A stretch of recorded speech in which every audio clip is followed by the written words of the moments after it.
Welcome to news hour. నేను సుజాత. ఇక details చూద్దాం. విజయవాడలో నిర్వహించిన పశుసంవర్ధక శాఖ ఆధ్వర్యంలో టెక్ ఏఐ కాంక్లేవ్ నిర్వహించారు. ఈ కార్యక్రమానికి సీఎం చంద్రబాబు ముఖ్య అతిథిగా హాజరయ్యారు. ప్రస్తుతం చంద్రబాబు మాట్లాడుతున్నారు. ఇప్పుడు అలా చూద్దాం. బాగా చేస్తున్నారు. ఇప్పుడు కూడా చూస్తే మా పొలిటికల్ మీటింగ్లో హాఫ్ అన్ అవర్ అయితే తెలిసి వెళ్ళిపోతారు, కానీ ఇక్కడంతా stakeholders are very keen. మీరు 3 గంటల నుంచి చూస్తున్నా పోటీపడి పార్టిసిపేట్ చేస్తున్నారంటే it is a very good experience. ఈరోజు మనం పెట్టుకున్న కాన్ఫరెన్స్ మీరు చూస్తే లైవ్ స్టాక్. ఇందులో లైవ్ స్టాక్లో ఇప్పుడే చాలా క్లియర్గా టక్కర్ గారు వీరందరూ ఎక్స్ప్లెయిన్ చేశారు. ఇందులో మీరు చూస్తే 42 లక్షల మంది లైవ్ స్టాక్ మీద కుటుంబాలు ఆధారపడుతున్నాయి. ఇందులో 3 కేటగిరీస్గా చేశారు వారు. ఆ 3 కేటగిరీస్గా మీరు చూస్తే దగ్గర డిఫరెంట్ కేటగిరీస్ కింద వారు ఒక ఎక్సర్సైజ్ చేసి ఆ 3 కేటగిరీస్ని కూడా కొంత హోంవర్క్ చేసి ఫైనలైజ్ చేశారు. అందులో మీరు చూసినప్పుడు చాలా అంటే నేను కూడా చూస్తే ఈరోజు 13.5% జిఎస్టిపి కాంట్రిబ్యూషన్ ఒక్క లైవ్ స్టాక్ మీద వస్తుంది.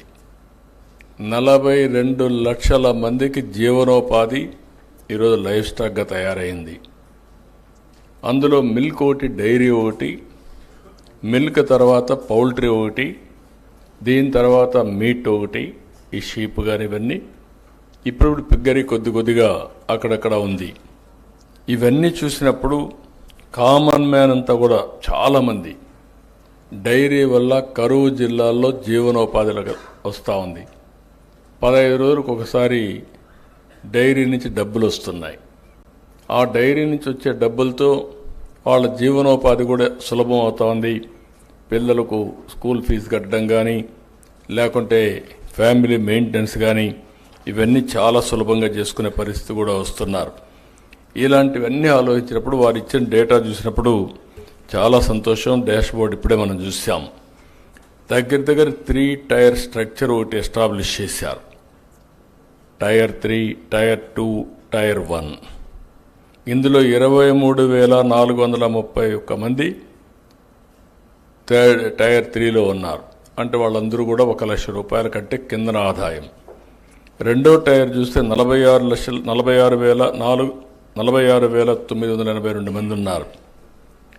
అదే మరి టైర్ 3 చూస్తే 32,244 మంది, ఒక 6-7 లక్షల నుంచి 10 లక్షల వరకు ఆదాయం వచ్చే పరిస్థితి వస్తూ ఉంది.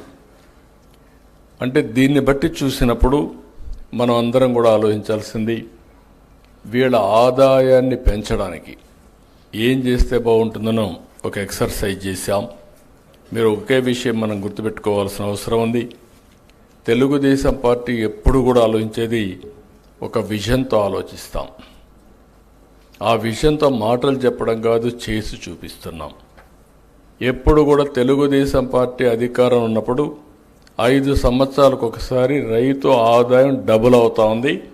వేరే గవర్నమెంట్లు వచ్చినప్పుడు దాంట్లో 50% కూడా సాధించలేకపోతున్నారు. డైరీలో కూడా అదే మరిగా మీరు చూస్తే గడిచిన 14-19లో దగ్గర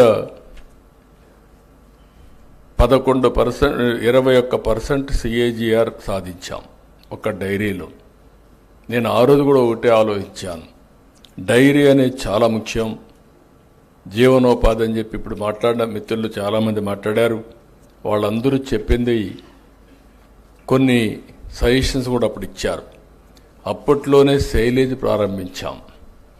అప్పట్లోనే టెక్నాలజీ ఏ విధంగా పెనిట్రేట్ చేయాలనో అగ్రికల్చర్లో చాలా విషయాలు చేశాం.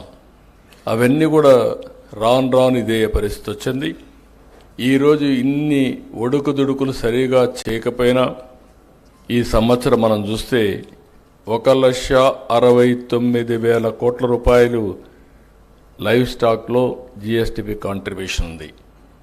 ఇది హైయెస్ట్ అమంగ్ ఆల్ సెక్టర్స్. ఒక 10 సెక్టర్లు ఉంటే ఫస్ట్ సెక్టర్ లైవ్ స్టాక్ ఒకటి 1,69,000 కోట్లుంది. దీని తర్వాత హార్టికల్చర్ హార్టికల్చర్ కూడా చాలా ఫాస్ట్గా గ్రో అవుతూ ఉంది. మీరు ఒకసారి చూస్తే 18 లక్షల హెక్టార్లో హార్టికల్చర్ ఉంది. 1,55,000 కోట్ల రూపాయలు జిఎస్టిపి కాంట్రిబ్యూషన్ వస్తుంది. వ్యవసాయం దగ్గర ఇప్పుడు చేసేదే చూస్తే 50 లక్షల హెక్టార్లు వ్యవసాయం చేస్తారు. వాళ్ళ ఆదాయం 51,000 కోట్ల రూపాయలు జిఎస్టిపి కాంట్రిబ్యూషన్ ఉంది. 18 లక్షల కాంట్రిబ్యూషన్ 1,55,000 కోట్లు.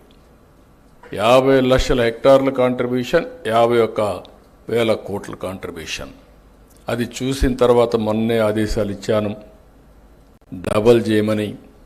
18 లక్షల హెక్టార్లని 36 లక్షల హెక్టార్లు రాబోయే 5 ఏళ్ళు చేస్తే వీళ్ళ ఆదాయం కూడా డబుల్ అవుతుందనే ఉద్దేశంతో ఆదేశాలు ఇచ్చాను. దాని టెక్నాలజీ కూడా ఇంటిగ్రేట్ చేస్తున్నాం. అవన్నీ చేస్తే చాలా వరకు ఉపయోగపడుతుంది.